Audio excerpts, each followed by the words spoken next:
एलिनॉइड।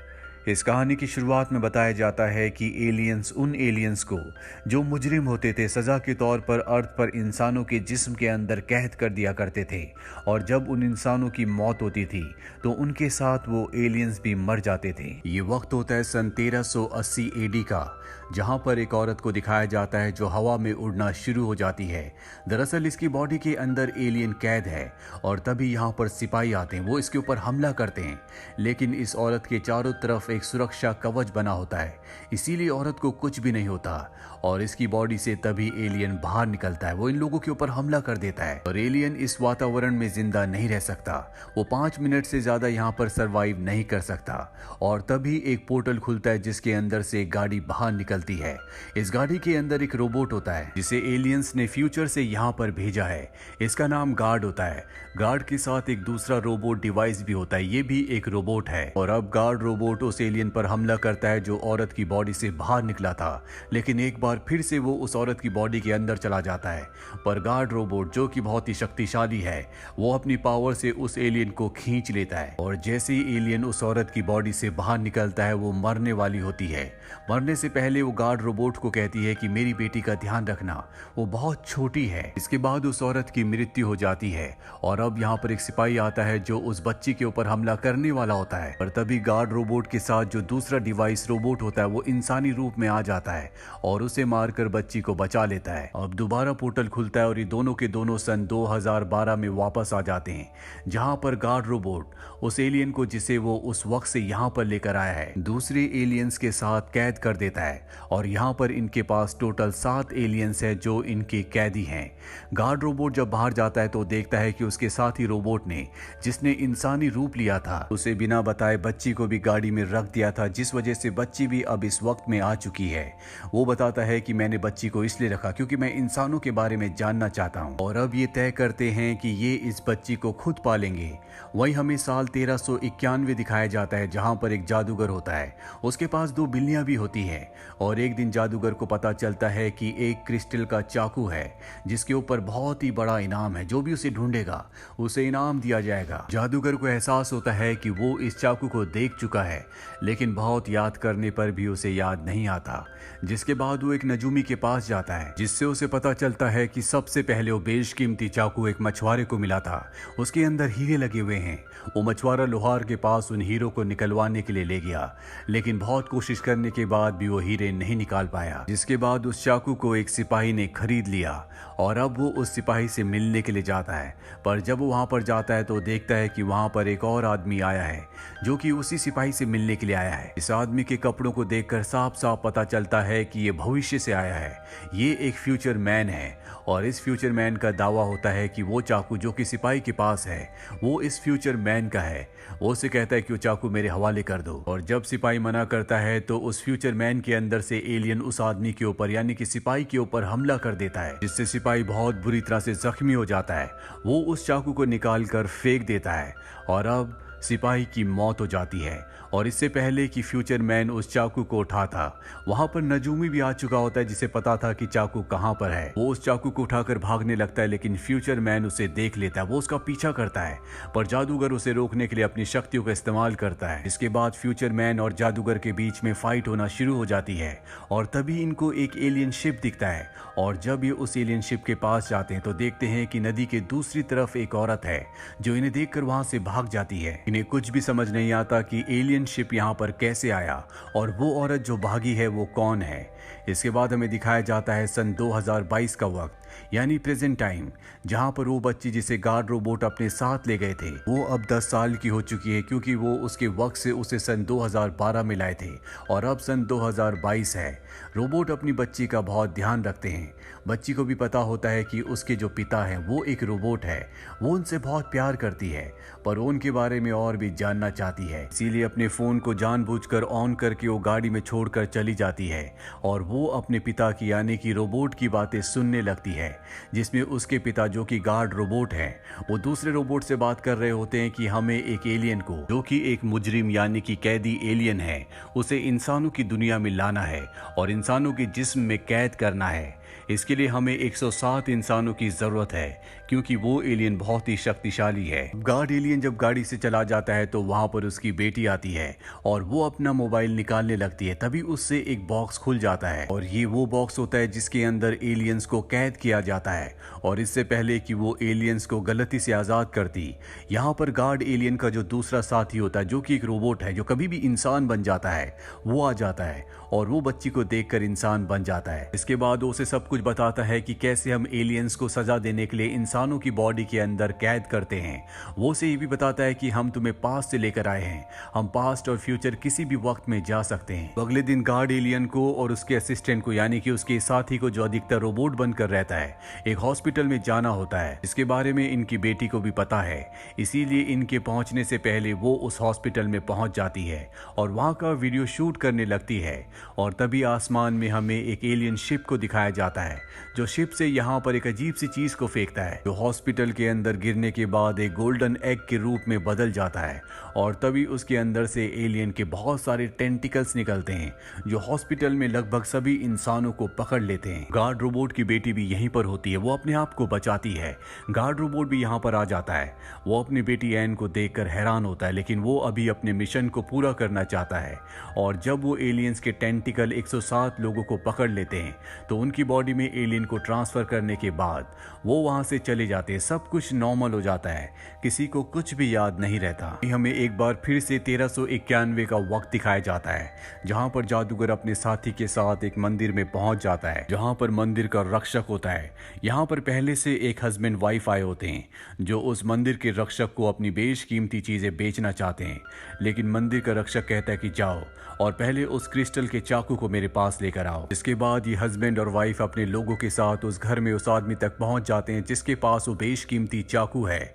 ये उसे अपने कब्जे में कर लेते हैं और उससे चाकू लाने के लिए कहते हैं। और इससे पहले कि ये उस चाकू को हासिल करते, यहाँ पर एक फाइटर आ जाती है।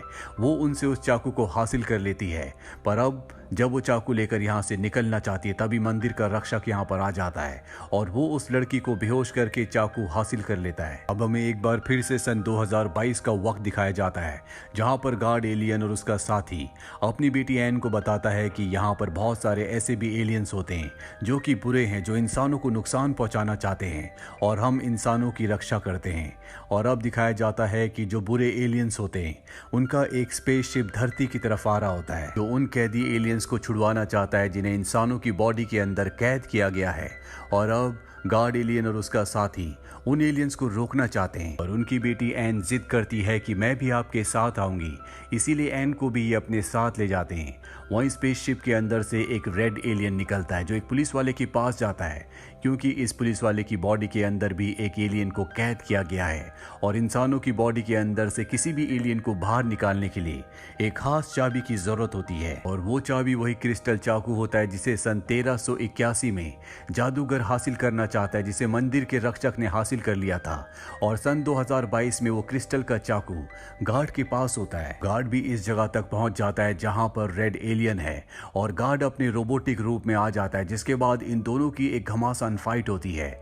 लेकिन इस फाइट के दौरान रेड एलियन गार्ड से किसी तरह से उस चाकू को हासिल कर लेता है और अब वो उस पुलिस वाले तक पहुंचना चाहता है जिसकी बॉडी के अंदर एलियन कैद है। पुलिस वाला अपनी जान बचाने के लिए वहां से गाड़ी से भागने लगता है। रेड एलियन अपने स्पेसशिप से उसका पीछा करता है, वहीं गार्ड एलियन भी अपने स्पेसशिप से इन दोनों का पीछा करने लगता है, क्योंकि किसी भी तरह से वो रेड एलियन से उस चाकू को वापस हासिल करना चाहता है। वो रेड एलियन के स्पेसशिप पर हमला करता है। रेड एलियन भी उसके स्पेसशिप पर हमला करता है, जिस वजह से गार्ड एलियन का जो स्पेसशिप होता है वो क्रैश होकर पानी में गिर जाता है। और इस बात का, इस मौके का फायदा उठाकर रेड एलियन पुलिस वाले तक पहुंच जाता है और उसकी बॉडी के अंदर जिस एलियन को कैद किया गया था उस एलियन को उसकी बॉडी से बाहर निकाल देता है। यहाँ पर अब गार्ड रोबोट पहुंच जाता है, जो एक बार फिर से उस एलियन को कैद करना चाहता है, पर इससे पहले कि वह ऐसा कर पाता, यहाँ पर रेड एलियन उसके ऊपर हमला करता है, जिस वजह से वो उस एलियन को दोबारा से कैद नहीं कर पाता।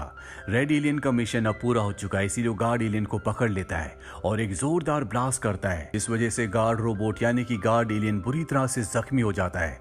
उसकी शक्तियां बहुत कम है, वो उठ भी नहीं पा रहा होता।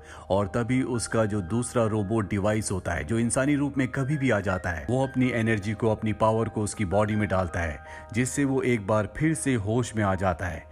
पर अब वो एलियन जो पुलिस वाले की बॉडी से बाहर निकला था, जो बहुत ही खतरनाक और ताकतवर है, वो एलियन शिप के अंदर चला जाता है, जहां पर हमें लाल रंग की बड़ी बड़ी बॉल्स दिखाई जाती हैं जो हवा में तैर रही होती हैं। और इन बॉल्स की वजह से, इनकी मदद से ये एलियंस धरती पर सरवाइव कर सकते हैं।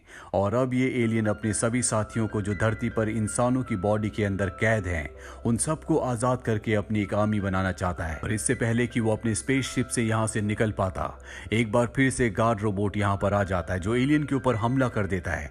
इनके बीच में घमासान लड़ाई होती है और इसी लड़ाई के दौरान गार्ड रोबोट उस एलियन को स्पेसशिप से बाहर फेंक देता है, पर उसके साथ 2 लाल रंग की बॉल भी बाहर आ जाती है। और अब ये एलियन इस माहौल में ज्यादा वक्त तक सरवाइव नहीं कर सकता, इसे इंसानी बॉडी की जरूरत होगी। इसीलिए वो एन की तरफ बढ़ने लगता है ताकि एन की बॉडी के अंदर एंटर करके वो इस माहौल में सरवाइव कर ले। पर तभी वहां पर डिवाइस रोबोट आ जाता है जो उसके ऊपर हमले करता है, जिस वजह से उस एलियन को एक बार फिर से पुलिस वाले की बॉडी के अंदर जाना पड़ता है। बॉडी के अंदर जाने के बाद वो अपने एक बहुत बड़े टेंटिकल को बाहर निकालता है और उसके साथ स्पेसशिप से जो 2 लाल रंग की बॉल बाहर आ गई थी, उनमें से एक बॉल को ब्लास्ट कर देता है। और अब यहाँ पर जहरीली गैस फैलना शुरू हो जाती है और जो भी इंसान उस गैस के संपर्क में आता है उसकी मौत होने लगती है। यहाँ पर वो इंसान भी होते हैं जिनकी बॉडी के अंदर एलियंस कैद है और इस गैस की वजह से वो एलियंस उनके अंदर जिंदा होना शुरू हो जाते हैं। वहीं गार्ड एलियन यानी कि गार्ड रोबोट को दिखाया जाता है जो अपनी बेटी एन को अपने साथी रोबोट, जो कि इस वक्त इंसानी रूप में है, उसके साथ गाड़ी से यहाँ से दूर भेज देता है, क्योंकि अब वो कमजोर हो चुका है और वो नहीं चाहता कि उसकी वजह से उसकी बेटी एन को कोई भी खतरा हो। और अब जब गार्ड का साथी एन को यहाँ से दूर ले जा रहा होता है तो वो रास्ते में उसे बता देता है कि गार्ड रोबोट अब बहुत ज्यादा कमजोर हो चुका है और मुझे नहीं लगता कि उसकी जान बचेगी। ये सुनकर एन परेशान हो जाती है क्योंकि वो उससे बहुत प्यार करती है, वो उसे अपना पिता समझती है। वो कहती है कि तुमने मुझे पहले बात क्यों नहीं बताई, मुझे वापस ले चलो। और जिद करने पर उस रोबोट को उसे गार्ड रोबोट की तरफ ले जाना पड़ता है। वहीं एलियन को दिखाया जाता है जो गार्ड रोबोट तक पहुंच जाता है, वो उस पर हमला करता है, लेकिन अब यहाँ पर उसका साथी भी उससे संपर्क करता है जो गार्ड रोबोट को कहता है कि अब भी हम उस एलियन को हरा सकते हैं, बस हमें उस एलियन की मेन जगह पर जहाँ पर लाल रंग की लाइट जलती है वहां पर हमला करना होगा। गार्ड एलियन को पता चल जाता है कि बाहर उसका साथी पहुंच चुका है, इसीलिए वो क्रिस्टल चाकू को बाहर फेंक देता है। गार्ड एलियन का साथी उस चाकू को पकड़कर रेड लाइट के ऊपर हमला करने वाला होता है कि तभी एलियन उस पर हमला करता है, जिससे वो दूर जाकर गिरता है। और अब एक बार फिर से चाकू गार्ड एलियन के पास आ जाता है। ये गाड़ी से चाकू लेकर भागने लगते हैं और ये तीनों की तीनों यानी कि गार्ड एलियन, उसका साथी और छोटी बच्ची एक पोर्टल के जरिए इस वक्त से निकल जाते हैं और दूसरे वक्त में पहुंच जाते हैं। और एलियन भी वहां पर पहुंच जाता है जो गार्ड रोबोट के ऊपर हमला कर देता है।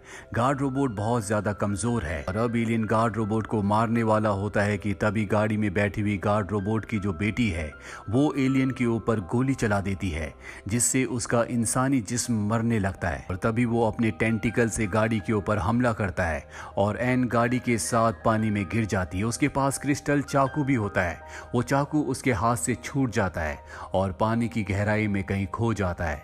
और जब तक इन्हें वो क्रिस्टल चाकू नहीं मिलेगा ये वापस किसी भी वक्त में नहीं जा सकते। ये सब के सब यहाँ पर अब फंस चुके हैं। और ये साल होता है सन 1380 एडी का, वही साल जहाँ से कहानी शुरू हुई थी, जिस साल में एन का जन्म हुआ था और उसे लेकर वो भविष्य में 2012 में चले गए थे। एन एक बार फिर से सन 1380 एडी में आ चुकी है, जहाँ पानी से उसे एक बच्चा निकालता है और ये बच्चा वही जादूगर होता है जो सन 1391 में किसी भी कीमत पर उस क्रिस्टल वाले खंजर को यानी कि चाकू को हासिल करना चाहता है। एन इसके बाद इसी वक्त में रहना शुरू हो जाती है और अब वक्त आता है सन 1391 का, जहाँ पर एन भी बड़ी हो चुकी है और एन का नाम यहाँ पर ली है। ली वही लड़की है जिसने उन दोनों जादूगर कपल से उस खंजर को छीन लिया था। इसके बाद मंदिर के रक्षक ने उसके ऊपर हमला करके उससे उस खंजर को हासिल कर लिया था और अब ली, जिसका नाम असली येन है, वो उस खंजर को दोबारा हासिल करना चाहती है। हालांकि ये वक्त 1391 है, लेकिन आज भी यहाँ पर येन के पास वो गन होती है जो वो सन 2022 से इस वक्त में लेकर आई थी, जिससे उसने एलियन के शरीर को मारा था। और उस गन को लेकर वो मंदिर के रक्षक के पास पहुंच जाती है, वो उसके लोगों के ऊपर ऊपर हमला करती है, जिससे खंजर नीचे गिर जाता है। येन उस खंजर को हासिल कर लेती है और अब मंदिर के रक्षक का एक और साथी येन के ऊपर हमला कर देता है। इन दोनों के बीच में फाइट हो जाती है और तभी उस आदमी के अंदर से एलियन निकलता है। दरअसल उस आदमी के अंदर, उसके शरीर में एलियन ने अपना कब्जा किया होता है और वो येन के ऊपर हमला कर देता है। वो अपने टेंटिकल से उसकी गन पकड़ लेता है और उसी को शूट करने वाला होता है, लेकिन तभी यहाँ पर वो जादूगर आ जाता है जिसने बचपन में येन को पानी से निकाला था और वो उसके टेंटिकल को काट देता है। इसके बाद वो उस जादूगर के ऊपर हमला कर देता है। पर अब यहाँ पर वो कपल भी आ चुका है जो पहले मंदिर के पुजारी के लिए क्रिस्टल चाकू को हासिल करना चाहता था। ये दोनों भी मैजिशियन कपल हैं। इसके बाद जो लेडी होती है वो अपने जादुई आईने के अंदर हाथ डालकर अपने हाथ को बहुत बड़ा कर लेती है और वो बड़ा हाथ उस एलियन को मारने के लिए जाता है। एलियन अपनी लेजर बीम से उसके हाथ पर हमला करता है, पर तभी जादूगर उसके हाथ को काट देता है। वहीं घड़े के अंदर जहां पर मंदिर के रक्षक को कैद कर दिया गया था, उसके अंदर से एक बहुत ही खतरनाक एलियन निकलता है जो मंदिर के रक्षक के शरीर के अंदर था और अब वो जादूगर को मारने के लिए उसकी तरफ बढ़ता है। और जब येन ये देखती है तो वो उस पर गोली चलाती है और अब वो एलियन येन की तरफ बढ़ना शुरू कर देता है। येन वहां से भाग जाती है और वो जादूगर जो दूसरा एलियन होता है उसे अपनी तलवार से मार देता है और वो तभी राख हो जाता है। जिस इंसान के शरीर के अंदर ये मरने वाला एलियन था वो जादूगर को बताता है कि एलियंस का जो लीडर है वो तुम्हारे शरीर के अंदर है। ये सुनकर जादूगर पूरी तरह से हैरान हो जाता है और यहाँ पर हमें वक्त दिखाया जाता है सन 1380 एडी का। जोई ने एलियन को मारने के लिए उस इंसानी शरीर पर गोलियां चलाई थी, जिसके बाद वो बहुत जख्मी हो गया था और वो इंसानी शरीर मरने वाला था और तभी उसके सामने आता एक बच्चा और ये बच्चा वही जादूगर है जो सन 1391 में अब बड़ा हो चुका है। अब एलियन जिस शरीर में होता है वो शरीर मरने वाला है, इसीलिए वो इस जादूगर बच्चे के शरीर के अंदर अपना कब्जा कर लेता है। जिसके बाद वो उस जादूगर के शरीर के अंदर ही है, यानी कि जितने भी एलियंस है उनका जो सबसे बड़ा लीडर है वो अब उस जादूगर के शरीर के अंदर है। उसे इस बात का पता चल चुका है और इसी के साथ ये कहानी यहीं पर खत्म हो जाती है। इसके आगे की कहानी निश्चित तौर पर इसके सेकंड पार्ट में आएगी जो अब तक रिलीज नहीं हुआ। जब भी वो रिलीज होगा उसकी कहानी हम इसी चैनल पर जरूर लाएंगे। उम्मीद करते हैं कि ये कहानी आपको पसंद आई होगी।